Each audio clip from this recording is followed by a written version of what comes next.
وأشهد أن لا إله إلا الله وحده لا شريك له وأشهد أن محمدا عبده ورسوله أما بعد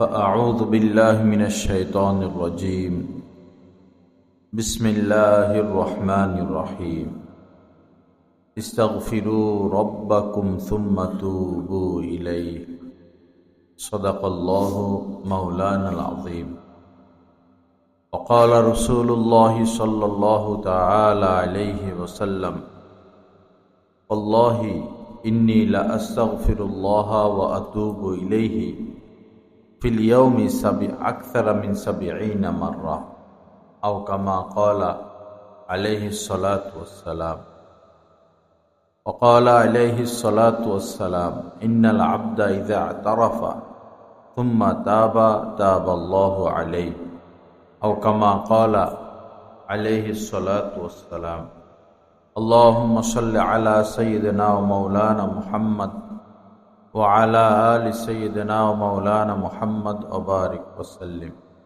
أستغفر الله الذي لا إله إلا هو الحي القيوم وأتوب إليه আল্লাহ পাক জাল্লা জালালুহু আমাদের সবাইকে মাফ করে দেন, আমাদের অন্তর আত্মার মধ্যে নূর দান করেন, নূরানি এক জিন্দেগি রব্বুল আলামিন নসিব করে দেন, তাকওয়ার জিন্দেগি আল্লাহ পাক আমাদেরকে দান করেন, গুনাহ মুক্ত স্বচ্ছ পরিচ্ছন্ন জিন্দেগি নসিব করেন।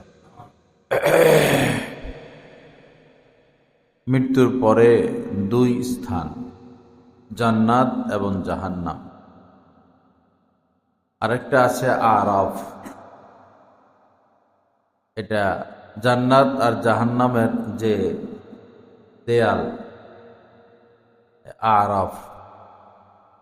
কেউ জান্নাতে যাবে, কেউ জাহান্নামে যাবে, আর আরাফের উপরও কিছু লোক থাকবে। তো এদেরও ফয়সালা হবে। মৃত্যুর পরে দুই স্থান, জান্নাত এবং জাহান্নাম। জাহান্নামের ক্ষেত্রে রব্বুল আলামিন বলেছেন উইদ্দাত লিল কাফিরিন, এই জাহান্নাম কেবলই আমি কাফেরদের জন্য তৈরি করেছি। জাহান্নাম কাফেরদের জন্য তৈরি করা হয়েছে। আর জান্নাতের ক্ষেত্রে রব্বুল আলামিন বলেছেন উইদ্দাত লিল মুত্তাকিন, জান্নাত মুত্তাকিদের জন্য তৈরি করা হয়েছে। তো বোঝা গেল অবস্থান দুইটা, একটা হলো কাফের অথবা মুত্তাকি, মধ্যখানে থাকা যাবে না। তো আমরা তো কুফরি থেকে রক্ষা পেয়েছি আলহামদুলিল্লাহ। এখন জান্নাতে যাওয়ার জন্য তাকওয়া অর্জন করা, মরণ পর্যন্ত। তাকওয়ার শেষ সীমা অনেক, যতটুকু যাওয়া যায়। মেঘনা নদীতে যদি আপনি পৌঁছান, যে কোনো এক প্রান্তে, এক সাইডে, তো মেঘনা নদীকে পেয়ে গেলেন। কিন্তু মেঘনা নদীর শেষ তো অনেক দূর, অতটুকু যাইতে না পারলেও মেঘনা নদী তো পাওয়া গেল, মেঘনা নদীর পানি তো স্পর্শ করা গেল। বঙ্গোপসাগর অনেক দূর, অনেক বড়। শেষ পর্যন্ত সাঁতরিয়ে যাওয়া বা কোনো বাহনে করে যাওয়া সেটা তো আছে, কিন্তু চেষ্টা করে তো বঙ্গোপসাগরের কাছে তো যাওয়া গেল। তো তাকওয়ার স্তর অনেক অনেক গভীর। শুরুটা তো অন্তত শুরু করি, অর্থাৎ যেন কোনো গুনাহ না হয়। ফরজ ওয়াজিব ঠিক থাকলো, রিজিকটা হালাল হলো, আর যেন গুনাহ না হয়। আল্লাহ আমাদেরকে তৌফিক দান করেন। তো জাহান্নাম যে এটা বসবাসের স্থান না, এটা আযাবখানা। আযাবও এমন যেটা সহ্য করার মতো না। দুনিয়াতে বিভিন্ন দেশে জেলখানার মধ্যে অনেক অবিচার অত্যাচার করে, অনেক নির্যাতন করে, সীমা লঙ্ঘন করে। যেমন ইসরায়েলি জেলখানাগুলোতে অনেক অত্যাচার, পানি দেয় না, খাবার দেয় না, কুকুরকে লেলিয়ে দেয়, দর্শন নির্যাতন তো আছেই। কিন্তু মুসলিম দেশগুলো যেমন বাংলাদেশ, কোন সরকার ক্ষমতা আসলে তো সে তার বিরোধীদেরকে বা অন্যদের উপরে অনেক বেশি কঠিন নির্যাতন চালায়, সীমাহীন নির্যাতন চালায়। ইলেকট্রিক চেয়ারে বসায়, পা উপরে বেঁধে ঝুলাইয়া পিটায়। এরা মনে করে যে আমাদের এই ক্ষমতা কখনো আর যাবে না, তো যা করার করে নেই। আসলে এ পর্যন্ত কাহারও ক্ষমতা টিকে নাই এবং টিকবেও না, কিন্তু থেকে যায় কর্মফল, কর্মফল থেকে যায়। মানুষ শিক্ষা গ্রহণ করে না, নিজেদের চোখের সামনে কত কিছু ঘটে যায়, শিক্ষা গ্রহণ করে না। এই হচ্ছে সবচেয়ে শোচনীয় কথা, দুঃখজনক কথা। হযরতে নূহ আলাইহিস সালাম তো তার উম্মতকে তিনি ৯৫০ বছর দাওয়াত দিয়েছেন, গ্রহণ করে নাই তারা, অল্প কয়েকজন লোক ব্যতীত। নিজের ছেলেই সে তো পিতাকে দেখে আসতেছে, আসলে কপালে ঈমান নাই। তো নূহ আলাইহিস সালামের ধ্বংস তো পরবর্তী বংশগুলো দেখেছে, কমে আদ, কমে সামুদ, আসহাবে মাদায়েন দেখেছে, কিন্তু শিক্ষা গ্রহণ তো করল না। সেই শিরেক, সেই বেদাত, সেই রেওয়ায়েত, সেই রুসুম। আমাদের সমাজে যারা শুধুই টাকার পিছনে ছুটতে থাকে, দৌড়তে থাকে, তাদের শেষ পরিণতি মানুষের সামনে, তাদের ছেলেদের অবস্থা, মেয়েদের অবস্থা মানুষের সামনে। যারা দেশের সম্পদ লুণ্ঠন করে, বিদেশে পাঠায়, দুর্নীতি করে, তাদের শেষ পরিণতি তো চোখের সামনে, কিন্তু কেউ তো শিক্ষা গ্রহণ করে না যে এই কাজটা করলে আমারও তো পরিণতি এমন হবে, তো এই কাজ কেন করব? আল্লাহ আমাদেরকে মাফ করে দেন, সহি বুঝ দান করেন। আমার ভাই, আমাদের কাহারই জাহান্নামে যাওয়ার প্রয়োজন নাই। জাহান্নাম আমাদের জন্য না, কবরের আযাব আমাদের জন্য না, মৃত্যু যন্ত্রণা যেটা অত্যধিক, এটা কাফেরদের জন্য। তো জাহান্নাম আমাদের জন্য না। আমাদের করণীয় কি? করণীয় হলো আল্লাহর দরবারে পড়ে থাকা। আর আমরা যতই বলি গুনাহ করবেন না, গুনাহ করব না, কিন্তু সমাজ ব্যবস্থা এমন, কিছু না কিছু হয়ে যেতে পারে, কিছু না কিছু হয়ে যেতে পারে। হইলে বস দেরি না করা, পাপ হইলে, গুনাহ হইলে দেরি না করা, তওবা করে এটাকে পরিষ্কার করে ফেলা। জামাতে ময়লা লাগলে যেমন জামা ধুয়ে ফেলি, চেহারায় ময়লা লাগলো, হাত পায়ে ময়লা লাগলো, যেভাবে আমরা ধুয়ে ফেলি, ময়লা রাখি না। গুনাহ হইলে এইভাবে ধুয়ে ফেলা। গুনাহ ধুইতে হয় তওবার দ্বারা, ইস্তেগফারের দ্বারা, আল্লাহ পাকের কাছে স্বচ্ছ থাকা, পরিচ্ছন্ন থাকা, সম্পর্ক তাজা রাখা, আল্লাহ পাকের সাথে সম্পর্ক তরুতাজা রাখা, সতেজ রাখা, ভালো রাখা। সিম খুললে নেটের সাথে আপনার আর কোনো সংযোগ থাকলো না, সিম খুলে ফেললে শুধু মোবাইল দিয়া নেটের সাথে সংযোগ দেখা যায় না। এরকম আল্লাহ পাকের সাথে সংযোগ স্থল হচ্ছে গুনাহমুক্ত থাকা। গুনাহমুক্ত থাকতে থাকতে কিছু সময় জিকির আজকার করলে এবং আল্লাহ ওয়ালাদের সোহবতে উঠা বসা করতে থাকলে নিসবত বা আল্লাহ কায়েম হবে, আল্লাহ পাকের সাথে এক গভীর নিবিড় সম্পর্ক কায়েম হবে। যেমন মোবাইল কিনলেন, এখনো নেটের সাথে সম্পর্ক হয় নাই, এরপরে যখন সিমটা বসাইলেন তখন নেটের সাথে সম্পর্ক হইল, কিন্তু যোগাযোগ করতে পারবেন না, টাকাও লাগবে, কিছু এমবিও লাগবে। তো আমাদেরও আল্লাহর সাথে একটা সংযোগ কায়েম করতে হবে। সেই সংযোগ কায়েম করতে হলে তাকওয়া লাগে, যিকরুল্লাহ লাগে, আল্লাহ ওয়ালাদের সোহবত লাগে, এবং এটার উপরে কিছু মেহনত করতে হয়। পরে একটা সংযোগ কায়েম হবে, আল্লাহ পাকের সাথে আপনি অনুভব করবেন আল্লাহ আমাকে দেখতেছেন, আল্লাহ আমার সাথে আছেন, আল্লাহ আমার সাথে আছেন। আল্লাহকে দেখা যাবে না কিন্তু অনুভব হবে। যেমন আপনি বাথরুমে বসা, ঘরের দরজা বন্ধ, তো একজন মহিলা সে বাথরুমে গেলেও সে তার আন্দাজ থাকে যে বাচ্চাটা আশপাশ আছে কোথায়, কিন্তু বাথরুমে বসে তো আর বাচ্চাকে দেখে না, কিন্তু অনুভব করতেছে আমার বাচ্চাটা আশপাশ কোথায় আছে, ওই রুমে খেলতেছে, সেই রুমে খেলতেছে, আর দরজা তো বন্ধ, যাবে কই? তো আল্লাহকে দুই নয়নে সরাসরি দেখা যাবে না, কিন্তু আল্লাহ পাক একটা অনুভূতি দান করবেন, বান্দা অনুভব করতে থাকবে যে আল্লাহ পাক আমার আশপাশে আছেন, এই অনুভূতি হবে। এভাবে নিসবত কায়েম হবে, নিসবত কায়েম। বসে না থাকি, একটু অগ্রসর হই, একটু কাজ করি, আখিরাতের জন্য কাজ করি।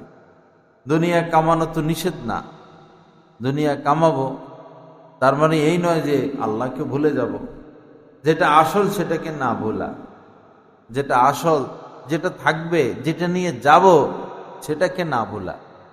আর সবই যা কিছু করি আমার না, আমার জন্য না, সবই আমার ওয়ারিসের, সবই আমার ওয়ারিসের। নবীজি বলেছেন যে বনি আদম আমার আমার আমার আমার আমার মাল বলে। তো আসলে আমার বলতে তিন জিনিস: মাল, আমার বাড়ি, আমার জমি, আমার ব্যবসা, আমার দোকান, আমার ব্যালেন্স, যে আমরা বলি। তো নবীজি বলেন যে আমার বলতে তিন জিনিস: যেটা তুমি খেয়েছ, হজম করেছ, এটা তোমার; যে পোশাক পরিধান করে পুরান হয়ে গেছে, এটা তোমার; আর দান সৎকার যেগুলো করেছ, এটা তোমার, আর কিছু তোমার না। এগুলো আমাদের কিছুই না। এখন নিঃশ্বাসটা বন্ধ হইলেই, মৃত্যুর আগেই, যখন মৃত্যুর চিহ্ন প্রকাশ পায়, হালাতে গড়গড়া শুরু হয়, তখনই এই সম্পদের মালিক সন্তান হয়ে যায়, তখনই সম্পদের মালিক সন্তান হয়ে যায়। ওই সময় দান করলেও আর কবুল হয় না। মৃত্যুর কিছুক্ষণ আগে যদি বলে যে ওই জমিটা দিয়ে দিলাম, দান হবে না, কারণ এতক্ষণে ওই সম্পদের মালিক সন্তানেরা হয়ে গেছে। মৃত্যুর চিহ্ন যখন প্রকাশ পায়, তখনই অনেক কিছু দেখে, তখন ইমানও আর গ্রহণযোগ্যতা রাখে না। ফেরাউন তো কালেমা পড়ছিল, কিন্তু এটা হালাতে গড় গড়ার পর, সাখরাত শুরু হওয়ার পর। লা ইলাহা ইল্লাল্লাহ। আল্লাহ আমাদের সবাইকে মাফ করে দেন, সহি বুঝ দান করেন। তা আমাদের কাহারই জাহান্নামে যাওয়ার কোনো প্রয়োজন নাই, কোনো প্রয়োজন নাই। তওবা করি, ইস্তেগফার করি, লেগে থাকি, মাপ চাই, বারবার আল্লাহর দিকে রুজু হই, বারবার আল্লাহর দিকে রুজু হই। কত কিছু ভাবি, কত কিছু চিন্তা করি, আল্লাহকে নিয়ে তো ভাবলাম না, আল্লাহকে নিয়ে তো ভাবলাম না। আল্লাহ কি দেন নাই আমাদেরকে? দুইটা চোখ দিয়েছেন, তো এটা কি কম? ব্রেন দিয়েছেন, এটা কি কম? শুধু বড় লোকদের দিকে তাকাই কেন? নিজের যারা নিচে তাদের দিকে তাকাই। 40 লক্ষের উপরে মানুষ রয়েছে এই বাংলাদেশে প্রতিবন্ধী, 40 লক্ষ। আহা, তাদের কত কষ্ট। যে বাচ্চাটা প্রতিবন্ধী হয়, মা বাবা যে কয়দিন আছে, তো সে কয়দিন তাকে দেখবে। মা বাবা মরে গেলে তাকে কে দেখবে? তার নিজের চলাই তো নিজের জন্য কঠিন। প্রতিবন্ধী আসলে আমাদের কারণেই হয়, বাচ্চাগুলো সাধারণত প্রতিবন্ধী আমাদের কারণে হয়। এক হলো মা গর্ভে থাকা অবস্থায়, বাচ্চাটা মায়ের গর্ভে থাকা অবস্থায় আঘাত পায়, অথবা মহিলা পড়ে যায়, পিছলে খায়, মাথা বরাবর আঘাত যদি খায় গর্ভে থাকা অবস্থায়, তো সে সাধারণত প্রতিবন্ধী হয়। আবার যখন বাচ্চাটা দুনিয়াতে আসে, তখন বাচ্চা ধরে টানাটানি করার কোনো নিয়ম নাই, কিন্তু ধাত্রীরা এই বাচ্চার মাথা ধরে টান দেয়। মনে করেন টান দেওয়ারও কারণ আছে, সে ব্যথা উঠছে দুপুরে, ধাত্রী নিয়ে আসে সন্ধ্যার দিকে, হয়তো ব্যথা থাকবে 1 দিন 2 দিন 3 দিন, ধৈর্য নাই আমাদের।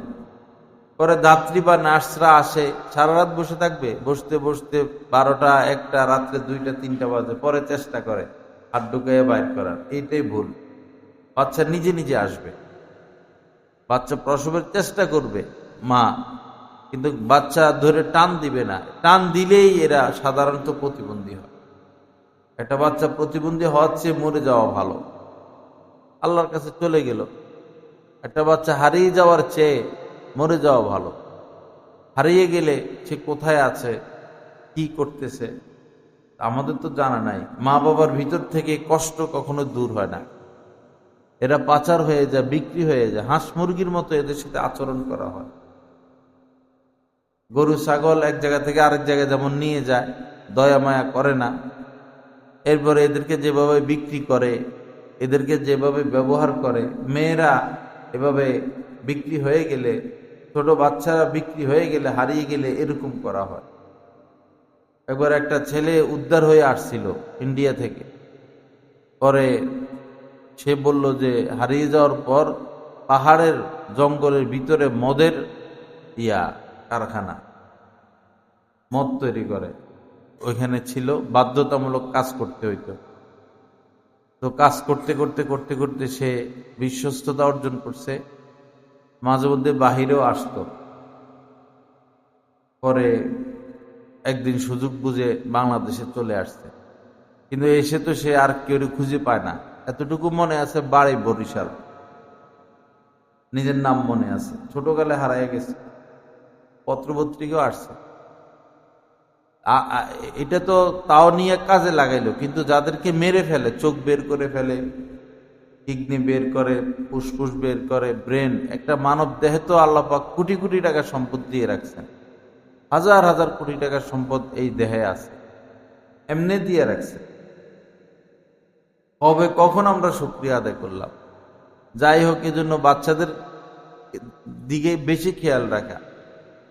হারিয়ে যাওয়ার চেয়ে মরে যাওয়া ভালো। আল্লাহর কাছে চলে গেল। হারিয়ে গেলে তো হযরত ইয়াকুব আলাইহিস সালাম কাঁদতে কাঁদতে হযরত ইউসুফের জন্য চোখ সাদা হয়ে গেছিল। কত ব্যথা, কত কষ্ট বাচ্চা হারাইলে এখান থেকে অনুভব করা যায়। আল্লাহ আমাদেরকে সহিহ বুঝ দান করেন। আমাদের তো রাষ্ট্রীয় ব্যবস্থাপনা সুন্দর না, সুন্দর না। বাংলাদেশের থেকে যত বাচ্চা হারায়, বিশ্বের অন্য কোনো রাষ্ট্র থেকে এরকম বাচ্চা হারায় না। আমেরিকা, ইউরোপ, তাদের দেশে এরকম বাচ্চা হারায় না। সৌদি আরব বাচ্চা হারায় না। এত বড় হজ, লক্ষ লক্ষ মানুষ, একটা বাচ্চা হারাইলে টেনশনের কিছু নাই। মক্কা মদিনা কিছুক্ষণ পরে পাওয়া যাবে। পুলিশ দেখা যায় না মক্কা মদিনায়, কিন্তু ঠিকই আছে। কোনো পুলিশ দেখা যায় না সাধারণত, কিন্তু একটা ঘটনা হইলে আধা মিনিটের মাথায় পুলিশ চলে আসে। আশপাশ কোথায় যেন এটা থাকে। একটা বাচ্চা হারাই গেলে কোনো টেনশন নাই, পাওয়া যায়। কিন্তু বাংলাদেশ তো বোঝেনই তো, শুধু অর্থ পাচার নিয়ে উন্মাদনা। অর্থ পাচার, অর্থ পাচার, অর্থ পাচার। আর যে বসে আর উঠতে চায় না, যে বসে আর উঠতে চায় না। দেশের 12টা বাজুক, জনগণের 12টা বাজুক, তারা চিন্তা করে যে আমরা যদি ভালোভাবে রাস্তাঘাট করি, বিদ্যুতের সার্ভিস ভালো দেই, গ্যাসের সার্ভিস ভালো দেই, রাষ্ট্রীয় যে সুযোগ সুবিধা একজন জনগণ প্রাপ্য, এটা যদি আমরা পুরোপুরি দেই, তো দিলে দিতে পারি, অসুবিধা নাই, রাষ্ট্রে তো সম্পদ আছেই। কিন্তু তারা চিন্তা করে যে আমরা যদি সুযোগ সুবিধা না দেই, ভালো করে রাস্তা করে না দেই, ইলেকট্রিক, গ্যাস, নিরাপত্তা সুযোগ সুবিধা নাও দেই, দুর্নীতি করে বিদেশে গুলো পাঠায়, আমাদের লাভ বেশি, লস নাই। কারণ জনগণ এমন প্রেমে পড়ছে আমাদের, ভোট আমাদেরকে দিবে। বাংলাদেশের জনগণের ব্যাপারে রাষ্ট্রীয় পক্ষের এই নিয়ম যে কাজ করে তো লাভ নাই, ভোট তো দিবেই তারা, আমাদের বিদেশে পাঠায়। অথচ বুঝে না যে বিদেশে গেলে এই টাকা আর দেশে আনা যাবে না। আমেরিকার সুযোগ দেয়, ঢুকাও ঢুকাও আমার দেশে। বিদেশিরা সুযোগ দেয়, না নাই হাজার হাজার কোটি টাকা ঢুকাও, কিন্তু পরে আনতে তো আর পারবেন না। খরচ করতে পারবেন সেই দেশে, আনতে তো আর পারবেন না। তা আপনি তো সে দেশে যাবেন না, আপনি তো এই দেশেই থাকেন। সুইস ব্যাংকে হাজার হাজার কোটি টাকা বাংলাদেশিদের, এই টাকা আর এই দেশে আনা সম্ভব না। যাই ঢুকে ওই দেশে ওইখানে থাকবে, খরচ করলে করতে পারবেন, সেই দেশের থেকে আনতে পারবেন না। তো কেন এভাবে আমরা এই কাজগুলো করি? এক প্রধানমন্ত্রীর পোলা যা নিছে আমেরিকা, বাংলাদেশের অর্ধেক নিয়ে গেছে সে। এখন তো হাতে কিছু নেই, সব আমেরিকার সরকার বাজেয়াপ্ত করে দিচ্ছে। আমেরিকা দেশ চালায় দান্দা কইরা, চিটারি কইরা। এদের তো নিজস্ব কিছু নাই। ডলারের শয়তানি করে, স্বর্ণের দাম বাড়াইয়া দেয়, দুই দেশের যুদ্ধ লাগাইয়া অস্ত্র বিক্রি করে। আর যারা ক্রাইম করে তাদেরকে স্থান দেয়, আসো আমার দেশে, সকল সম্পদ নিয়ে যায়, পরে একটা মামলা দিয়া এর আটকাইয়া এর মাল নিয়ে যায়। সব সম্পত্তি নিয়ে এখন ফকির বানায় রাখছে তারে। আরেকজন যে পলাই গেল, তো পলাই গিয়ে হাজার হাজার কোটি টাকা নিয়ে পলাইছে, তো টাকা সব এখন মোদির পেটে, সব এখন মোদি আর মোদির মন্ত্রীরা পাইতেছে যা চুরি করে নিছে। অথবা সংসদে একজন এমপি কিছু কইয়া বসলে পরের দিনই তো তারা 8-10 কোটি টাকা, 50 কোটি, 100 কোটি টাকা দেওয়া লাগে। যা নিছে সব শেষ, লাভ হইল কি? ইজ্জত হারাইলো, সম্মান হারাইলো, দেশ শেষ করলো, জনগণ শেষ করলো, দুনিয়া শেষ করলো, আখিরাত শেষ করলো।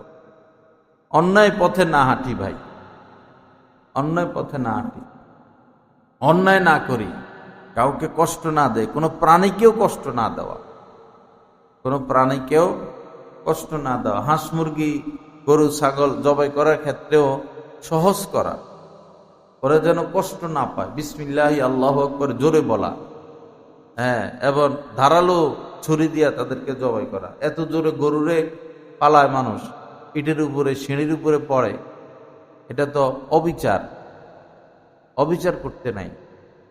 এরপরে জবাই করার পর প্রাণ বাইর হওয়ার আগেই আবার হাত মায়ের চামড়া খোলা শুরু করে, এগুলো নির্যাতন, অবিচার, এগুলো করতে নাই। কাউকে কষ্ট দিতে নাই। মানুষ তো নয়, কোনো প্রাণীকেও না, কাউকে না। একটা বেড়াল, একটা কুকুর, তাকে কেন কষ্ট দিবেন? একটা পাখি, তাকে কেন কষ্ট দিবেন? জীবনটা এমন হোক যে অন্যায়ের সাথে আমাদের কোনো সম্পর্ক থাকবে না, অন্যায়কারীদের সাথে সম্পর্ক থাকবে না। ভালো কাজ করি ভাই, ভালো কাজ করার সুযোগ তো আর 100 বছর পাবো না। ভালো কাজ করার সুযোগ তো আজীবন পাওয়া যাবে না, অল্প কিছুদিন। অল্প কিছুদিন ভালো কাজ করলে এরপরে উপভোগ আজীবন, মৃত্যুর পরে উপভোগ আজীবন। তো জাহান্নাম আমাদের জন্য না, আমাদের জাহান্নামে যাওয়ার দরকারও নাই। আমরা বস গুনাহ না করলাম, ফরজ ওয়াজিব ঠিক রাখলাম। ফরজ ওয়াজিব, আল্লাহর ওলি হওয়ার জন্য তাহাজ্জুদ শর্ত না, আল্লাহর ওলি হওয়ার জন্য ইশরাক আওয়াবিন শর্ত না, হ্যাঁ, অনেক অনেক মুজাহাদা, অনেক অনেক কষ্ট শর্ত না। আল্লাহর ওলি হইতে হইলে বস ফরজ ওয়াজিব ঠিক রাখা, গুনাহ না করা, হালাল খাওয়া। আর গুনাহ হইলে তাও রাস্তা খোলা, তওবা করে নেওয়া।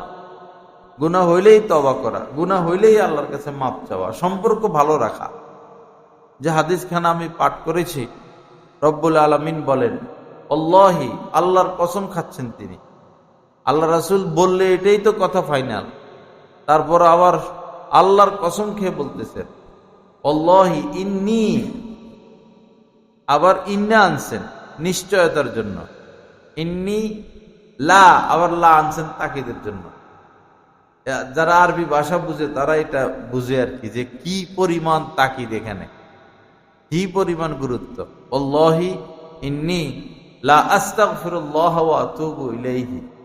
নবীজি বলেন যে আল্লাহর কসম, নিশ্চয় আমি প্রতিদিন আল্লাহ পাকের কাছে ক্ষমা চাই, তওবা করি এবং ক্ষমা চাই। আকসারা মিন ৭০ মাররা, ৭০ বারেরও অধিক, ৭০ বারেরও অধিক। তো তার তো কোনো পাপই নেই, গুনাহই নেই, তারপরেই অবস্থা। তা আমাদের কি পরিমাণ তওবা করা দরকার, মাফ চাওয়া দরকার। আমাদের মুখে দিয়া আল্লাহ মাফ করে দেন এই কথাটা তো আসে না, আল্লাহ দয়া করেন এই কথাও আসে না। অসুখ হলে ডাক্তারের কাছে ছুটাছুটি, কেস মামলা হলে আদালতে উকিলের কাছে ছুটাছুটি।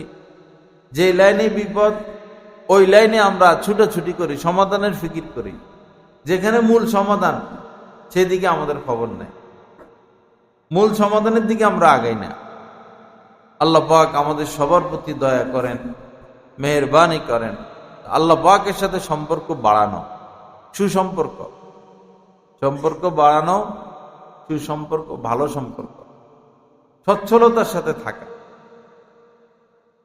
এবং অধিক আশা পোষণ না করা, অধিক আশা, অধিক আশা, অধিক আশা, এটা আমাদেরকে খাইছে।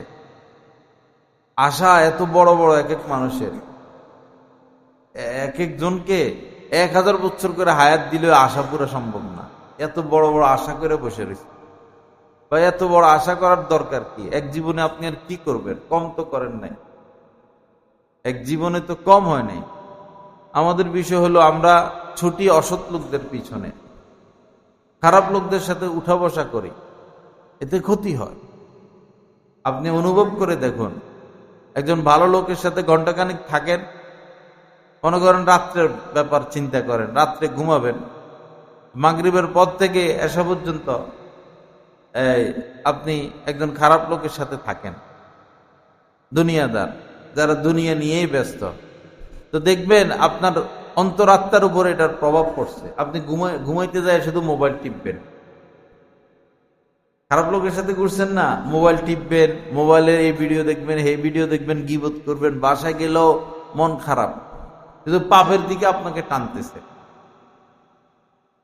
অস্থিরতা কাজ করতেছে আপনার ভিতরে, নানান চিন্তা মাথায় ঢুকে গেল, অমুকে বাড়ি করে ফেললো, অমুকে এই করে ফেললো, তমুকে সেই করে ফেললো, কি করলাম কি করলাম, নানান টেনশন আপনাকে চাপ দিবে। আসলে হলো যে খারাপ লোকের সাথে থাকা হয়েছে ঘন্টাখানি, এটার আসর মন খারাপ হয়ে যায়, এদের সাথে ঘুরলে মন খারাপ হয়ে যায়, এদের সম্পদ চোখের সামনে ভেসে উঠে, এরপরে এই মোবাইলে ঢুকে নেশা করে, বিড়ি সিগারেট খায়।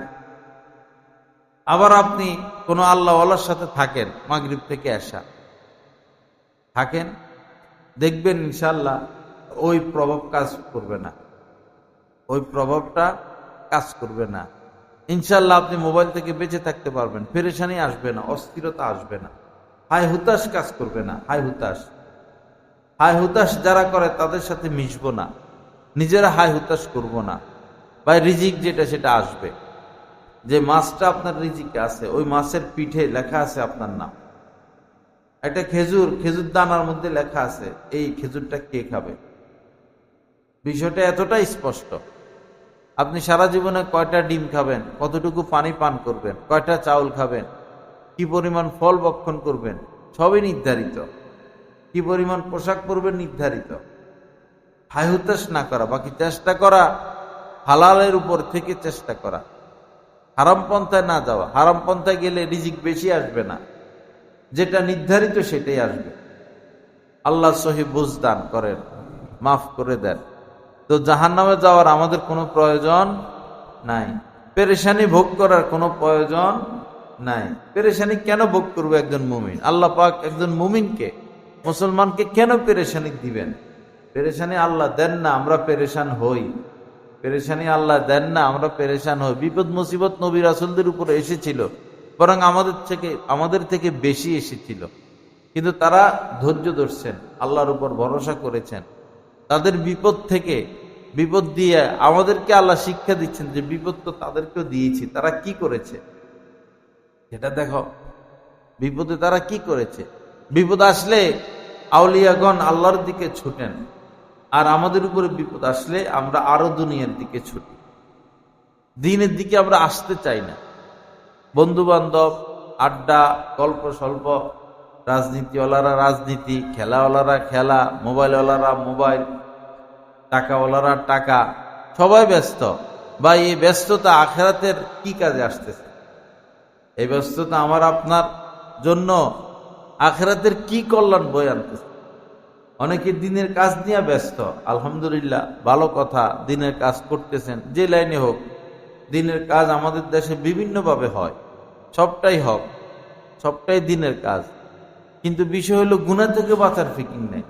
ভাই মোস্তাহাব নিয়ে দৌড়াদৌড়ি করেন, ফরজের খবর নাই। তো আপনার অবস্থা তো হইলো ওই লোকের ন্যায়, ওয়াজ শুনতে গেছে, তরুণ ছেলে ওয়াজ শুনতে গেছে, পরে হুজুরে বক্তায় এই পাগড়ির ফজিলত বয়ান করছে, পাগড়ি পড়লে এই সব এই সব। তো ছোট বাচ্চা না, বুঝে নাই, পাগড়ি পাবে কই? ওয়াজ শুনে যখন বাড়িতে আসতেছে, পরে লুঙ্গি খুলে পাগড়ি বানাইছে, ল্যাংটা, মাথার উপরে পাগড়ি। তো যারা দিনের বিভিন্ন কাজ নিয়ে ব্যস্ত, ইসলামী আন্দোলনগুলো রাজনৈতিকভাবে যারা কাজ করে অবশ্যই সেটা দরকার আছে। দাওয়াত তাবলীগের মেহনত ভাইরা করে, কি কষ্ট, সে সকাল থেকে সন্ধ্যা, সন্ধ্যা থেকে সকাল, কষ্টর উপরে নিজের টাকা, নিজের মাল, নিজের সময়, অনেক উঁচা কাজ, অনেক ভালো কাজ। এই কাজের দ্বারা বহু এরকম খেদমত হচ্ছে। ঠিক আছে, মাদ্রাসা লাইনে কি কষ্ট, কেউ পড়ে কেউ পড়ায়, এটাও তো, এটা না থাকলে তো দিনই থাকবে না, ইসলামই থাকবে না। মেডিকেল কলেজ না থাকলে ডাক্তার তৈরি হবে কোথায়? মূল হইল মাদ্রাসা, মূল মাদ্রাসা, এটাও তো অনেক বড় উঁচা কাজ। ফের হক্কানি পীর মাশায়েখ তারা না থাকলে এসলা করবে কে? তারা তো ডাক্তার, সমাজে দোনো ধরনের ডাক্তার প্রয়োজনীয়তা আছে। ফের ওয়াজ মাহফিল, সেটাও দিনের কাজ। কেউ মসজিদ নিয়ে ফিকির করে, কেউ মাদ্রাসা নিয়ে ফিকির করে, কেউ জিহাদ করতেছে, শত্রুর সামনে দাঁড়াচ্ছে, নিজের জীবন দিচ্ছে, স্ত্রী সন্তান পরিবার দুনিয়া সব আশা ছেড়া জিহাদের ময়দানে চলে যাওয়া কম কথা? আমার আপনার দ্বারা সম্ভব?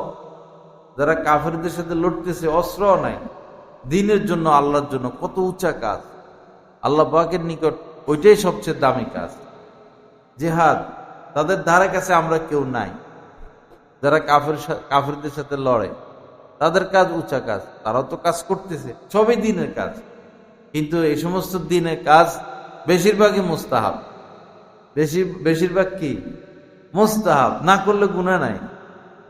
কোনগুলো মুস্তাহাব, কোনগুলো তো। বিষয় হইল এই ফরজ 1,000,000 কোটি মুস্তাহাব এক ফরজের সমতুল্য না। 1,000,000 কোটি কোটি নফল এক ফরজ ওয়াজিবের সমতুল্য নয়। ফরজ ঠিক রাখা, ওয়াজিব ঠিক রাখা, এরপরে নফল পারলে পারলাম, না পারলে ধরা বাঁধা নাই। গুনাহ যেন না হয়, রিজিকটা যেন হালাল হয়। গুনাহ যেন না হয়, রিজিকটা যেন হালাল হয়। বস, আপনি তো আল্লাহর ওলি হয়েই গেছেন, আপনি আল্লাহর ওলি হয়ে গেছেন। নবীদের পরে এখন আপনার স্থান, সিদ্দিকদের পরে আপনার স্থান। উসুল মোতাবেক কাজ করা চাই, উসুল মোতাবেক। লা ইলাহা ইল্লাল্লাহ। একটা বিল্ডিং করবে, এখন আপনার নিজের বিল্ডিং মায়া লাগে বেশি, যে 2 বস্তা বালু হইলে চলে, বালু তো অনেক। আরে ভাই, আমার বিল্ডিং এ তো বালু বাড়াইয়া দেই, তো 2 বস্তা বালুর জায়গায় আপনি দিয়ে দিচ্ছেন 10 বস্তা। যে আমার বালু, আমার বিল্ডিংটা ভালো হইলে অসুবিধা কি? 4 ডালা দিছে, ভালো দরকার ছিল 2 বস্তা, দিছে 10 বস্তা। ছাদেরটা ঠিকবো? হয়তো কিছুদিন টিকবো, পরে তো ঠিকই ভাঙ্গে পড়বো। এসকে কাজ করলে হবে না, এসকে কাজ করলে হবে না। আবার সিমেন্ট বেশি দিলে হবে না, আবার রড বেশি দিলে হবে না, আবার পানি বেশি দিলে হবে না। এতেদাল থাকতে হয়, এতেদাল। এক জায়গায় এই মাহফিলে পরে বয়ান শেষে পরে দুধ খাওয়াইবে, ভালো কথা, খাওয়ান, পরে চিনি দিতেছে।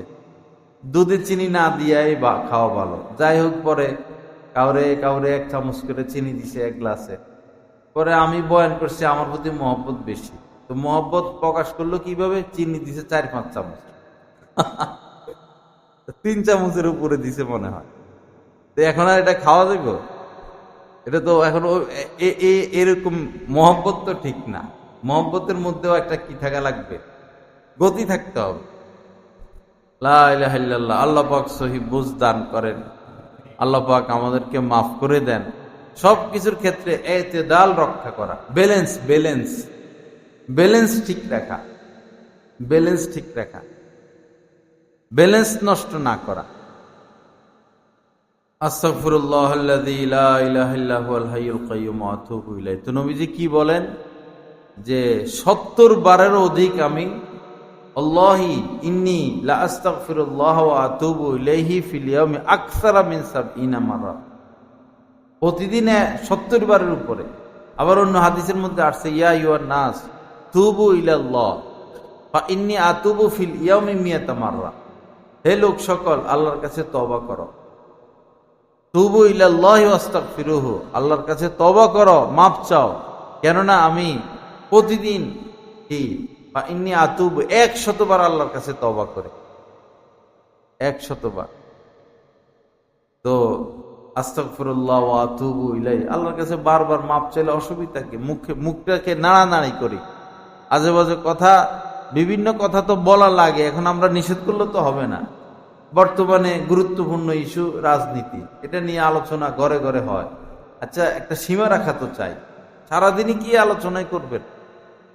সীমা রাখা তো চাই, একটা বিবেক তো খরচ করা চাই। 24 ঘন্টা শুধু এই আলোচনায় করবেন, অমুকে এটা বলছে, তমুকে এটা বলছে, অমুকে এই তমুকে এই। আমাদের কথাবার্তা সব সংবাদপত্রের উপরে নির্ভরশীল। আর সংবাদে তো 80% আসে না। যত পত্র পত্রিকা বলেন 80% আসে না।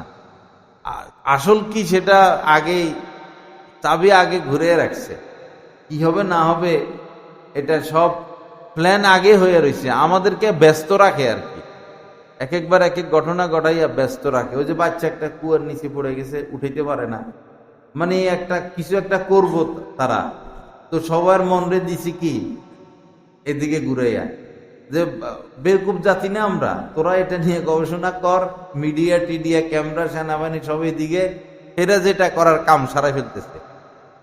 বুঝেন না কথা? ওই যে গার্মেন্টস একটা ভাঙ্গে পড়ছিল সাভারে, পরে 15 দিন পরে মেয়ে একটারে পাইছে, 15 দিন পরে মেয়ে একটারে পাইছে। এটা সম্ভব কথা?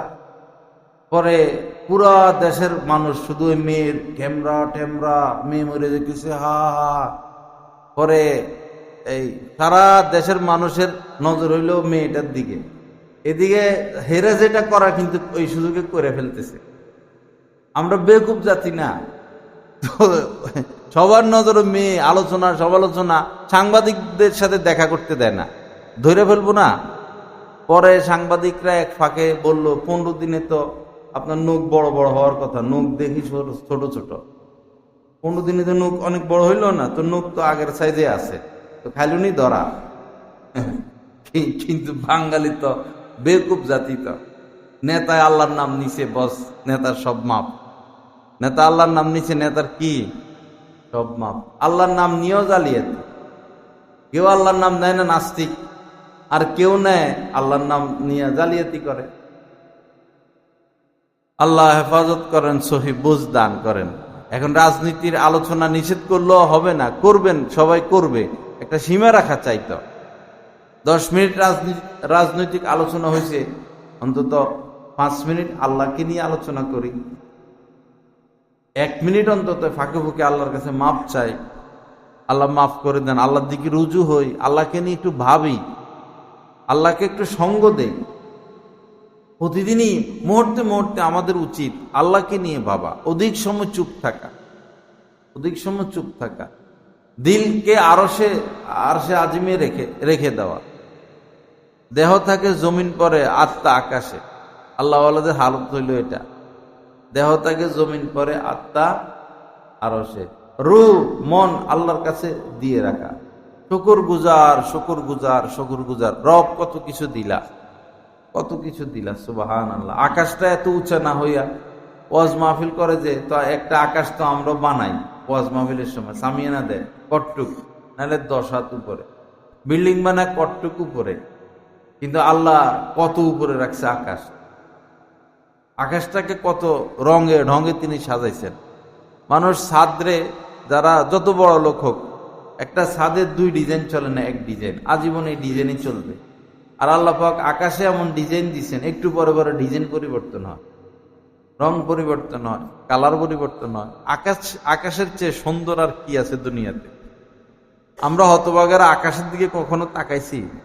হ্যাঁ, যে আজকে বস ছাদে যায় শুধু আকাশ দেখব, আল্লাহর নূর দেখব, আল্লাহকে খুঁজবো, আল্লাহ কিভাবে বানাইলে আকাশ, কিভাবে তারাগুলো ঝুলে আছে, একটা তো পড়ে না, একটা তো পড়ে না। বিজ্ঞানীরা কোনো কিছু আবিষ্কার করতে না পারলে আন্দাজে একটা কথা বলে দেয়, আকাশ পর্যন্ত তো যাইতে পারবে না, তো বলে যে এটার কোনো ইয়ে নাই, মহাশূন্য। একটা আন্দাজ একটা কয়ে দাও। আর আল্লাহ হেফাজত করেন। বিজ্ঞানীদের কথা ঠিক আছে, কিন্তু কোরআন হাদিসের সাথে সাংঘর্ষিক যেটা হবে, তখন বিজ্ঞানীর কথা মানা যাবে না, বিজ্ঞানীদের কথা মানা যাবে না। বিজ্ঞানীরাই বিজ্ঞানীদের কথা মানে না এক সময়। আজ থেকে 50 বছর আগে বিজ্ঞানীরা যে তথ্য দিচ্ছেন, বর্তমান বিজ্ঞানীরা বইলা দেয় এটা ভুল ছিল, এই তথ্য ঠিক না। এখন বিজ্ঞানী আমরা করি, এখন বিজ্ঞানীরা যে তথ্য দিচ্ছেন 10 বছর পর, 20 বছর পর, 50 বছর পর এমন গবেষণা আসবে, এরা বলবে যে আগের ওলাদের তথ্য সঠিক ছিল না, তো তারাই তো তাদেরকে অস্বীকার করে। আমরা কোরআন হাদিসের সাথে সাংঘর্ষিক যে তথ্য সামনে আসে তাদেরটা আমরা বিশ্বাস করব না, ইমান চলে যাবে, ইমান চলে যাবে। এখন নাস্তিক বেড়ে গেছে, স্কুলগুলোতে নাস্তিক শিক্ষক, কলেজে নাস্তিক শিক্ষক, ফেসবুক যারা চালায় এখানে বড় বড় আছে নাস্তিকরা বসে বসে বিভিন্ন কথা লেখে বলে, এগুলো শুনবো না, এগুলো শুনলে ইমান ধরে রাখতে পারবেন না। নাস্তিক যারা, এদের সাথে না মিশা, এদের বক্তব্য না শোনা, এদের সোহবতে না যাওয়া, এদের সাথে বন্ধুত্ব না করা আপনার ইমান কেড়ে নিয়ে যাবে, আপনি পারবেন না। যারা কোরআন হাদিস সম্পর্কে অবগত তারা পারবে তাদের সাথে মিশতে, তাদের বক্তব্য শুনতে, তাদের জবাব দিতে, কারণ তাদের কাছে কোরআনের এলেম আছে, হাদিসের এলেম আছে, আপনার মধ্যে তো নাই। আপনি মিশতে গেলে আপনার ইমান আপনি হারাবেন। এই জন্য স্কুল পাইলেই যে ভর্তি করাই দিবে এরকম না। স্কুলে কোনো নাস্তিক শিক্ষক আছে কিনা, প্রতিষ্ঠাতা নাস্তিক কিনা, শিক্ষকগুলো নাস্তিক কিনা সেটা দেখতে হবে। বাচ্চা দেওয়ার আগে বাচ্চার ইমানের হেফাজত করতে হবে। কলেজে দিলেই হবে না, ভার্সিটিতে দিলেই হবে না, এরকম নাস্তিক আছে কিনা সেটা দেখতে হবে। একটা হিন্দু শিক্ষকের কাছে পড়লে অসুবিধা নাই, খ্রিস্টান শিক্ষকের কাছে পড়লে অসুবিধা নাই, কারণ সে তো নাস্তিক না। নাস্তিক তো ভিন্ন, সে সৃষ্টিকর্তাকে মানে না, নাস্তিকের থেকে কোনো কিছু শিখতে নাই, তাদের সাথে মিশতে নাই, তাদের কোনো পড়া পড়তে নাই, বিপজ্জনক। এই যে 10-15টা পোলাপান ঘুরে ঘাড়ে তাদের মধ্যে একটা আছে নাস্তিক, হেরে কেন সাথে রাখবা? এর ডিলিট করে দাও, বাদ দিয়ে দাও, তোমার মতা দর্শনীয় তুমি থাকো, আমাদের সাথে তোমার কোনো সম্পর্ক নাই। কারণ এই আস্তে আস্তে আস্তে আস্তে ভিতরে নাস্তিকতার বীজ বপন করবে। কেউ কখনো নাস্তিকদের সাথে উঠা বসা করবেন না, করে নিজে বিপদে পড়বেন না, এদের সাথে আপনারা পারবেন না। এদের টেকনোলজি অনেক, এদের কথা শুনতে নাই, লেখা পড়তে নাই। সাধারণত যে আলেমরা নিজের ইসলাহ করায় নেই, বড় আলেমদের সোহবতে যায়নি, তাদের লেখা পড়াও নিষেধ, তাদের বই পুস্তক পড়া নিষেধ। যে আলেমরা নিজের ইসলাহ করায় নেই, সংশোধন করায় নেই, তাদের বয়ান শোনায় নিষেধ। অথচ সে কোরআন হাদিসের কথাই বলে, কিন্তু সে যেহেতু কারো সোহবতে যায় নাই, ইন্টারনি করে নাই, তার বয়ান শোনা নিষেধ, কারণ এখানে অনেক বিষয় আছে। তাহলে একটা নাস্তিক থেকে, নাস্তিকের বক্তব্য থেকে আমাদের কতটা দূরে থাকা উচিত। গুমরাহি যে আমাদের মধ্যে বর্তমানে দিন নিয়া, এই যার তার বক্তব্য আমরা শুনি, মোবাইলে ঢুকলে যে ভাইরাল, এগুলোর মালিক তো ইহুদিরা, এই গুগল, এই নেট, ইহুদি খ্রিস্টানরা মালিক। তো তাদের পক্ষে যারা কাজ করে তাদেরকে সামনে দিয়ে দেয়। ফেসবুকে আপনি গাজার পক্ষে কিছু লিখছেন, আপনারা ডিলিট করে দিবে, অথচ আপনার 1 লক্ষ ফলোয়ার, আপনারা দিবে ডিলিট করে। আর গাজার বিপক্ষে লিখছেন, আপনার ফলোয়ার হয়ে যাবে 1 কোটি। এগুলো তো তাদের হাতে। তো যারা খারাপ মানুষ, ইউটিউবে ঢুকলে তাদেরকে পাওয়া যাবে, ইউটিউবে ঢুকলেই তাদেরকে পাওয়া যাবে বেশিরভাগ, কারণ তারা তো তাদের পক্ষে কাজ করতেছে। আর যারা ইসলামের পক্ষে কাজ করবে, তাদের বিভিন্ন হাকিকত প্রকাশ করবে, তাদেরকে তারা বাইরে লোকে দিবে না, দেয় না, ডিলিট করে দেয়। ওদের ষড়যন্ত্র বুঝা মুশকিল। আল্লাহ হেফাজত করে, সহি বুঝ দান করেন। জায়গায় জায়গায় এই তালাক নিয়ে ফেতনা, তালাক, এই কিছু অসৎ লোক বাইর হয়েছে, তারা বলে 3 তালাক দিলে 1 তালাক হয়, দিচ্ছে জাতিকে শেষ করে। আমাদের কাছে ফতুয়া নিতে আসলে, ভাই 3 তালাক দিচ্ছেন, শেষই তো, আলাদা হয়ে যান। পরে চলে যায়, রাগ করে, পরে কয় হ্যাঁ মোবাইলে অমুক হুজুরে এই বলছে, তমুক হুজুরে তে বলছে। বস, যার সন্তান হচ্ছে, ঘর সংসার করতেছে, কি ভয়ঙ্কর অবস্থা। মোবাইলের থেকে ফতুয়া নিতে নাই, মোবাইলে বসে বসে ফতুয়া দেয়, ফতুয়াবাজি করে। যারা বেশি বেশি মাসালা বলে, তাদের থেকে মাসালা শুনতে নাই, তাদের সোহবতে যেতে নাই। যারা প্রকৃত মাসালা দেনেওয়ালা, তারা খুব গম্ভীর থাকে, খুব কম কথা বলে, ঠান্ডা মাথায় কথা বলে, ফট ফট ফট ফট ফট ফট করে মাসালা জিজ্ঞেস করলো আর বলে দিল। তাদের থেকে সতর্ক থাকা উচিত। তারা নিজের ইজ্জতের দিকে তাকায় অনেক সময় উল্টাপাল্টা বলে ফেলে। লা ইলাহা ইল্লাল্লাহ। আল্লাহ পাক আমাদের সবাইকে মাফ করে দেন, সহি বুঝ দান করেন। তো ব্যালেন্স ঠিক রাখা, ফরজ ওয়াজিব, এটা ধরে রাখা, মুস্তাহাব, নফল, মুবাহ, এগুলো যতটুকু পারলেন আলহামদুলিল্লাহ, না করলে অসুবিধা নাই। কিন্তু ফরজ ওয়াজিবের ব্যাপারে সতর্ক, হালাল রিজিকের ব্যাপারে সতর্ক। আপনার স্ত্রী সন্তানকে হারাম খাওয়ানোর চেয়ে আরো ভালো পরামর্শ হলো কুমিরের মুখে দিয়ে দেন। কুমির আছে না, কুমিরের মুখে দিয়ে দেন, বাঘের মুখে দিয়ে দেন।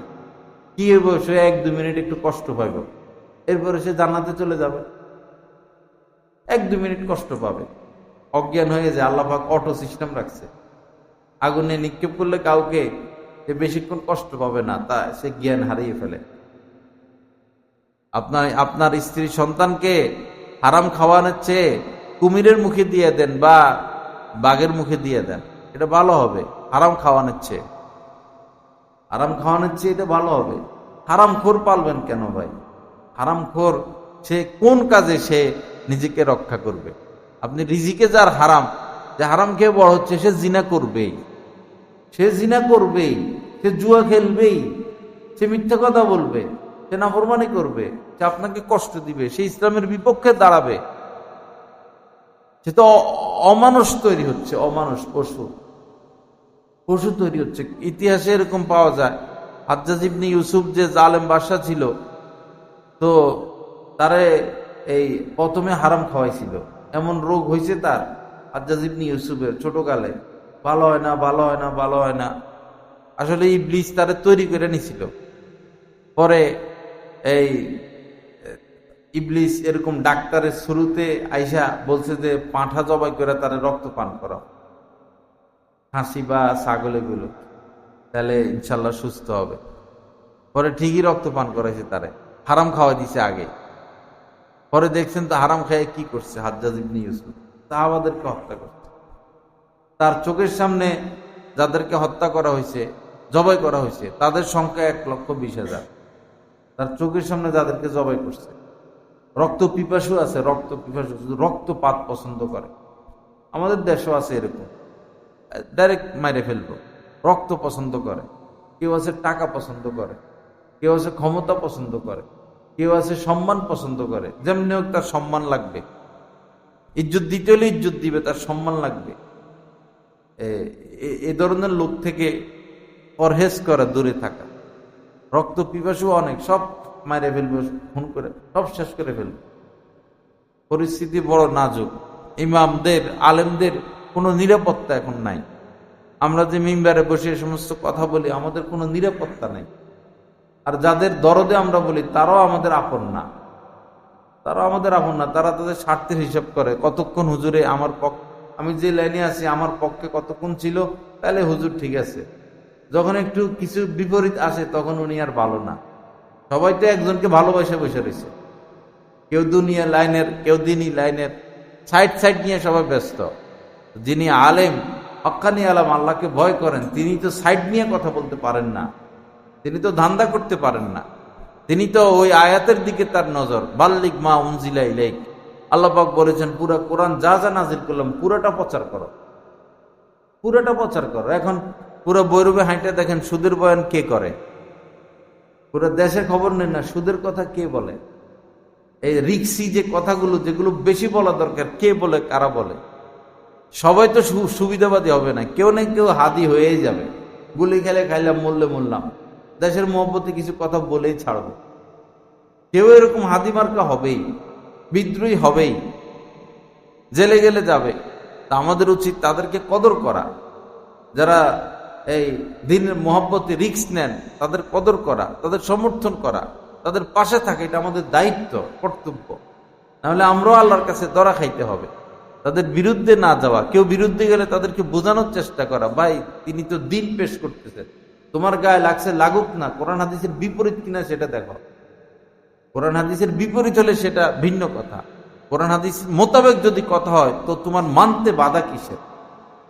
আল্লাহ পাক সহি বুঝ দান করেন। তা আমাদের এখানে আজকে মাসিক ইসলাহি বয়ান, ইনশাল্লাহ যারা পারেন তো আসবেন, আর যারা আসতে পারবেন না, প্রতিনিধি পাঠাবেন, অন্তত প্রতিনিধি। অনেকে ভাবে যে জুমার বয়ান তো শুনলামই, আর আজকে আর না যাই, এরকম আছে অনেকে। তো আপনি আসতে না পারলেও কাউকে পাঠাইলেন, অন্তত 10 জনকে দাওয়াত দিলেন, 10 জনের জায়গায় 2 জন হইলেও তো আসবে। আর ইসলাহি বয়ান সেটা ভিন্ন। জুমার আগের বয়ান একরকম, জুমার পরেরটা আবার ভিন্ন। ওখানে শুধু আল্লাহর মোহাব্বত, আল্লাহর মারেফাত। আবার এসলাই বয়ান সেটা ভিন্ন, যেখানে জিকির আজগার হয়, এক একটা এক এক রকমের। সবটার মধ্যে শরীক থাকার চেষ্টা করব। আল্লাহ পাক সবাইকে তৌফিক দান করেন। ওয়া আখিরু দাওয়ানা আলহামদুলিল্লাহি রাব্বিল আলামিন। সাল্লাল্লাহু আলা নবিয়িল কারীম।